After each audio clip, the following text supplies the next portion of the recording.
Halo teman-teman, selamat datang di Sumber Artikel. Jangan lupa tekan tombol subscribe dan aktifkan lonceng notifikasinya ya, agar apabila channel ini mengupload episode terbaru, kalian tidak akan ketinggalan. Selamat mendengarkan. Novel yang berjudul Wanita Miskin Bertemu Presiden Tampan di episode 16. Waktu bergerak lebih lambat hari ini. Mungkin bumi semakin tua, hingga ia bergerak begitu lama sekali. Bahkan 1 detik begitu lama berganti menjadi menit. Hal itulah yang dirasakan oleh Andreas dan Jenny. Karena entah berapa banyak mereka menoleh ke arah jam. Jarum jam panjang pada jam itu tidak juga bergerak dan hanya diam di tempat. Hari ini Jenny mendapatkan pelajaran lebih ketat karena kemarin Veronica terpaksa harus pulang. Sebab Jenny dan Andreas tak kunjung keluar dari kamarnya. Meski matahari telah memanjat ke atas langit, kini Jenny harus membayarnya dengan setumpuk buku kosakata yang harus dihafalnya dalam waktu singkat. Veronica akan mengujinya setiap 15 menit sekali untuk 100 kosakata lengkap dengan kata kerjanya. Ini sebuah penyiksaan. Jenny mengeluh setiap saat Veronica menghukumnya, menambahkan 20 kosakata baru jika ia tidak dapat menghafal semua kosakata yang diberikan oleh Veronica sebelumnya. Bisa kita istirahat sebentar? Kepalaku sedikit pusing dan juga mual, ucap Jenny beralasan. Ia hanya muak dengan semua pelajaran hari ini yang membuat otaknya terasa terbakar. Tidak bisa. Kejam, cibir Jenny pelan meskipun Veronica dapat mendengarnya. Tapi ia hanya melirik tanpa berucap sepatah kata pun. Belum hilang sakit kepala yang dirasakan Jenny, kini Veronica telah menyuruhnya memakai sepatu dengan hak tinggi. Kakiku bisa patah jika memakai ini, protes Jenny saat pelayan memakaikannya sepatu hak setinggi 17 cm di kaki Jenny. Apa selama ini kakiku patah? Tanya Veronica. Jenny baru menyadari jika Veronica memakai sepatu hak tinggi juga dan dia terlihat sangat tenang. Mungkin ia dapat berlari dengan sepatu yang seperti sebuah jarum itu karena memiliki sisi lancip. Kini Jenny hanya dapat diam dan menuruti perintah Veronica yang menyuruhnya berjalan lurus mengikuti garis dengan kepala yang ditegakkan. Dengan tertatih, Jenny berusaha berjalan, bahkan hingga ia harus terjatuh. Tapi Veronica seperti robot yang tidak memiliki hati karena saat pelayan lain ketakutan ketika Jenny terjatuh, ia malah menyuruh Jenny meneruskan langkahnya tanpa rehat sedikit pun. Andreas baru saja meminta Morpin mengganti baterai jam dinding di ruangannya karena merasa jika jam di sana tidak kunjung bergerak, meskipun sebenarnya tidak ada masalah apapun dengan jam dinding itu. Apa kamu meledekku? Morpin mengkerut, ketakutan saat Andreas membuka suara saat ia baru saja turun dari tangga. Jamnya masih bergerak lambat. Kamu ingin membohongiku? Tanya Andreas berjalan mendekat. Morpin hanya diam, menunduk takut kini, dan menjawab dengan pelan. Waktu memang selalu terasa lama jika Anda tidak bersama dengan orang yang Anda cintai, Pak. Andreas menoleh dan menatap tajam kini. Morpin merasa mungkin ia akan dipecat saat ini juga, karena Andreas terlihat sangat tidak tenang. Benarkah? Tanya Andreas polos. Morpin segera mengangkat kembali kepalanya. Tentu saja ia merasa terkejut sekaligus bingung. Sudah lama ia tidak mendengar nada suara pelan tanpa penekanan terucap dari bibir Andreas, karena biasanya Andreas selalu berbicara dengan nada marah. Memangnya siapa yang aku cintai? Andreas berpikir dan berbicara sendiri kini. Istri Anda tentunya, Pak. Sambar bunga yang sejak tadi berdiri di sebelah Morpin. Ia begitu takut tapi mulutnya tidak dapat dikendalikan karena melihat Andreas begitu penasaran kini. Istriku, Jenny. Andreas tidak dapat memahaminya lagi. Mungkinkah ia telah jatuh cinta pada Jenny?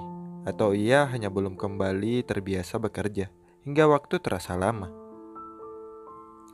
Tapi tidak mungkin, ia dan Jenny tidak akan pernah saling jatuh cinta.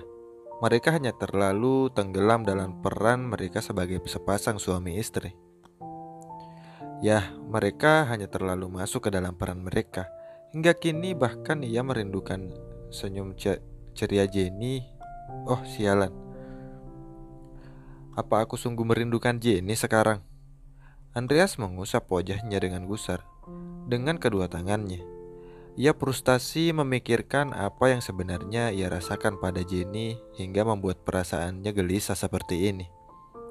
Bunga? Ya pak. Bunga menahan nafas kini. Ia sungguh berani karena ikut campur masalah pribadi bosnya. Mungkin ia akan dipecat saat ini juga. Tidak jadi. Andreas ingin bertanya pada Bunga tentang hadiah apa yang disukai seorang wanita.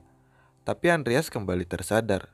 Mungkin memberikan Jenny hadiah itu berlebihan dan hanya akan membuatnya bertambah terjerumus dalam perannya sebagai suami Jenny. Katakan apa jadwal kita selanjutnya? Hari telah larut. Ini sudah hampir jam 10 malam, tapi Andreas belum juga untuk pulang. Apa ia selalu bekerja sekeras ini? Pantas saja dia kaya. Jenny berbicara sendiri, tanpa ada orang lain yang memahaminya saat termenung di depan semua tugas-tugas yang satu pun tidak masuk ke dalam sel otaknya. Dan semua kertas ini lebih melelahkan daripada berjualan seharian. Jenny merebahkan kepalanya di atas kertas-kertas itu dan kembali memikirkan Andreas. Apa yang sedang dia lakukan saat ini? Apa ia makan dengan baik? Apa dia melewati harinya dengan menyenangkan? Atau dia gelisah karena memikirkanku juga? Jenny mengangkat kembali kepalanya. Tidak seharusnya ia mengharapkan Andreas memikirkannya. Siapa dirinya berani berharap pada Andreas? Sebaiknya menyerah sebelum terluka. Apalagi kemungkinan besar ia akan kehilangan kontrak pernikahan mereka. Dan itu hanya akan membuat keluarganya kembali menderita. Fokuslah Jenny.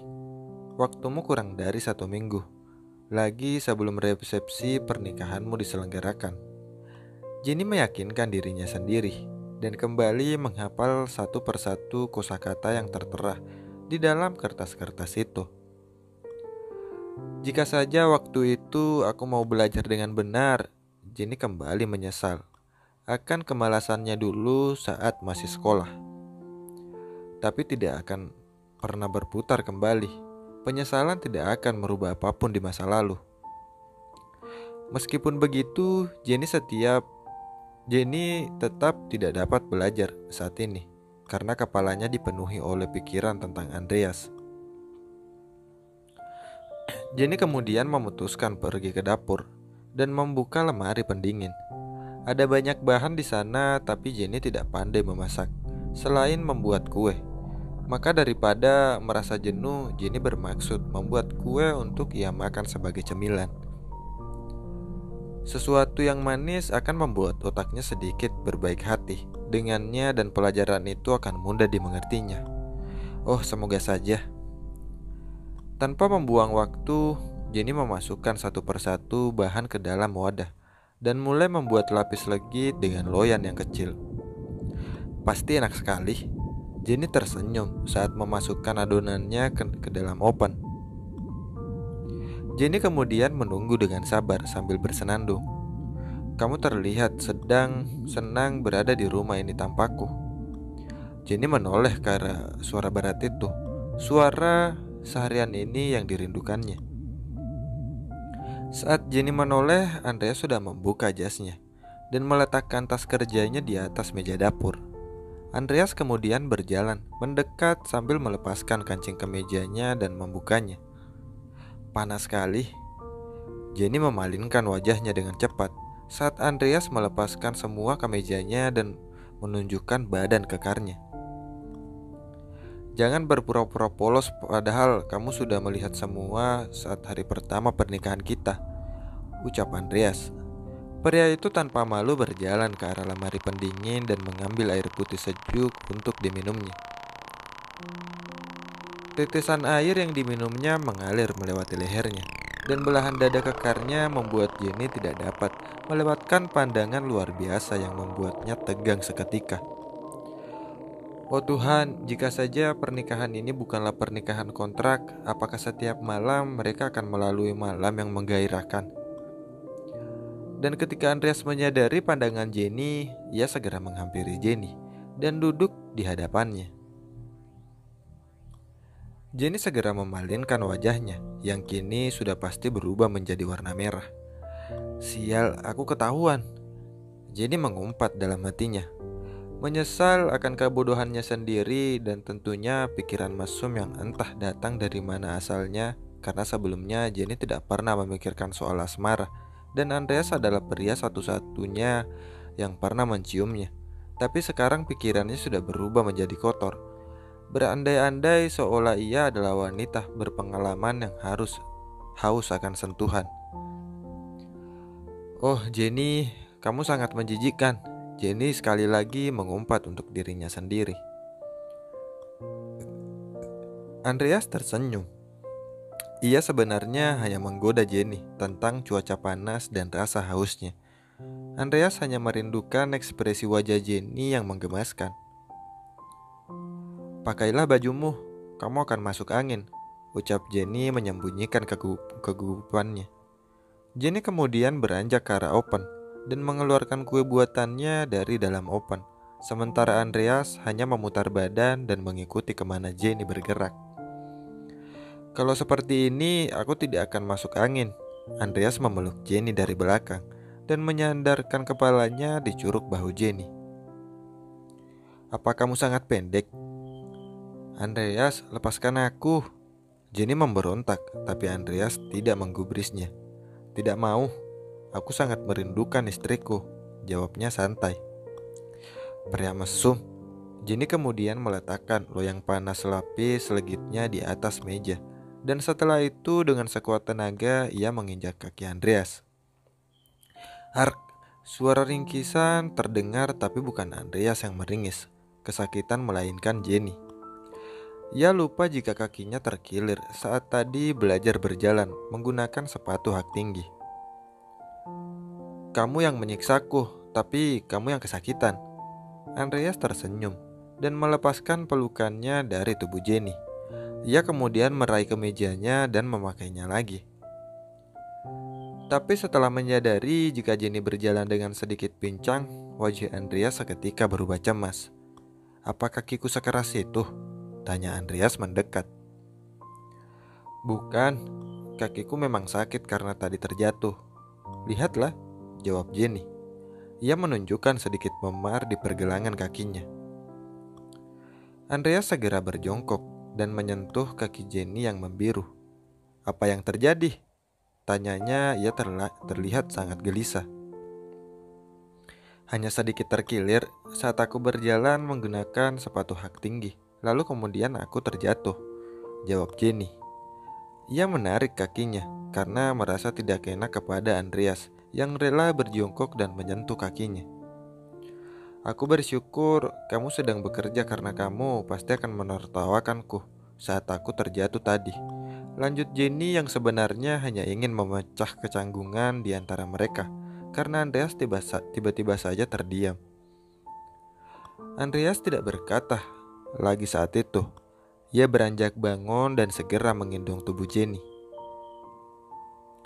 Apa yang kamu lakukan Andreas? Turunkan aku, pinta Jenny berontak saat Andreas membawanya ke sofa dan meletakkannya dengan lembut. Wajah tampannya terlihat begitu jelas saat ia menurunkan tubuh Jenny secara perlahan, membuat hati Jenny kembali berdebar. Tunggulah di sini. Andreas berjalan dengan cepat, mengambil kotak obat dan kembali kepada Jenny. Dengan perlahan, ia menyapukan salep peredah nyeri pada pergelangan kaki Jenny dan membungkusnya menggunakan perban. Kakiku baik-baik saja Andreas, aku bukannya patah tulang, ucap Jenny, tapi Andreas tidak mendengar dan hanya menatap Jenny membuatnya sedikit takut dan memilih diam. terlebih saat perbannya dikencangkan. Ke kakinya kembali terasa sakit. "Haruskah kita ke rumah sakit?" tanya Andreas. Sorot matanya masih terlihat gelisah. "Tidak perlu, Andreas. Aku baik-baik saja. Sungguh, besok kakiku akan sembuh karena suamiku telah mengobatinya dengan sangat baik." Kecemasan Andreas perlahan menghilang dan hatinya menghangat saat Jenny mengatakan jika dirinya telah mengobatinya dengan baik. "Lihatlah wajahmu memerah. Apa yang kamu pikirkan sekarang?" Jenny menunjang dagunya dan menatap Andreas dengan lekat. "Memikirkanmu," jawab Andreas terdengar serius. Jenny menarik wajahnya menjauh karena hatinya kembali berdebar. Andreas kemudian beranjak bangun dan duduk di sebelah Jenny. Ia kemudian mendekat dan mengulurkan tangannya ke belakang punggung Jenny perlahan. Dan pasti kini Jenny menjadi gusar dan menarik tubuhnya kembali. "Andreas, ini tidak lucu," ucap Jenny. Ia berusaha untuk tenang, tapi Andreas terus mendekat dengan tatapan tajamnya. "Haruskah aku berteriak minta tolong?" Jenny bertanya dalam hati, dan kini matanya telah terpejam karena rasa takut. Tatapan Andreas mungkin dapat membuatnya terbunuh saat ini juga. Andreas meniupkan sedikit udara dari bibirnya, membuat Jenny perlahan membuka matanya kembali. Dan setelah itu Andreas tertawa. "Kamu sungguh menggemaskan," ucapnya seraya mengusap rambut Jenny dengan lembut dan kemudian berjalan ke dapur untuk mengambil kue buatan Jenny. "Lumayan," ucap Andreas saat telah mencicipi kue buatan Jenny yang sebenarnya terasa sangat enak. Jenny menatap kesal dan segera merebut kue lapis legit yang dipegang oleh Andreas. "Ini punyaku, 1 gigitan 1 juta," ucap Jenny. Andreas tersenyum dan kembali mendekatkan wajahnya. "Bagaimana jika 1 gigitan 1 ciuman?" ucap Andreas menggoda. Jenny melotot. Wah, apa yang ada di pikiran pria ini hanya ada ciuman? Siapa dulu yang mengatakan jika bibirku ini pahit? Dasar sinting. Makan saja untukmu gratis, pakik Jenny. Ia mengembalikan kue lapis legit itu pada Andreas, dan dengan senang hati Andreas memakannya, sambil terus berkomentar lumayan, membuat Jenny bertambah kesal dibuatnya. "Kalau lumayan tidak perlu dimakan," teriak Jenny kesal, berusaha untuk mengambil kue itu dari tangan Andreas. Namun Andreas malah mengangkat tangannya tinggi-tinggi. "Andreas, Jenny, kenapa kamu tidak menaruh krim di atas kuenya?" "Oh astaga Tuhan, itu kue lepas legit Andreas, bukan kue ulang tahun bodoh. Apakah kamu tinggal di planet Mars selama ini? Bagaimana kamu tidak mengenal kue tradisional negaramu sendiri? Itu karena kalian kurang promosi." "Oh Tuhan, berikan aku kesabaran lagi." Bersambung. Terima kasih banyak telah mendengarkan sumber artikel ya. Jangan lupa tekan tombol subscribe dan aktifkan lonceng notifikasinya. Dan jangan lupa berikan like sebanyak-banyaknya, komentar sebanyak-banyaknya. Tunggu episode selanjutnya ya. Bye-bye.